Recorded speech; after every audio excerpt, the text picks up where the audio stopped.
வணக்கங்க. இது SO Silva times.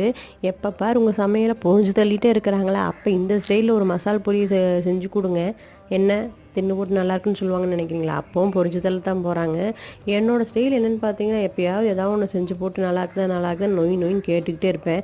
இந்த பழக்கத்த நான் கைவிட்டே ஆகணுங்க. இது ரொம்ப தப்பான பழக்கம். நம்ம செஞ்சோமா, அத சாப்பிட்டாங்களா அதோட போயிரணும். ஏன்னா நம்ம வூட்ல 10 தடவ நல்லா நான் ஒரு சூப்பரா செய்வேன் பாருங்க. நல்லா கப்பு கப்பு கப்புன்னு அடிப்பாங்க. ஆனா ஒருத்தர் கூட நல்லாருக்குன்னு வாய தொறந்து சொல்லவே மாட்டாங்க. 10 தடவ நம்ம கேட்டாலும் 11வது தடவையா பரவால்ல அப்படிம்பாங்க. அதுவே லைட்டா உப்பு கூடிடுச்சுனாலோ, காரம் கூடிட்டு போச்சுனாலோ, எல்லாம் வரிசை கட்டிக்கிட்டு குறை சொல்லுவாங்க. அதுவும் இந்த பொட்டு பொடிச்செல்லாம் குறை சொல்லும் பாருங்க. என் புள்ளையெல்லாம் அதில மொத ஆளு, "என்னம்மா இப்படி பண்ணிப்புட்டீங்க?" அப்படிம்பா.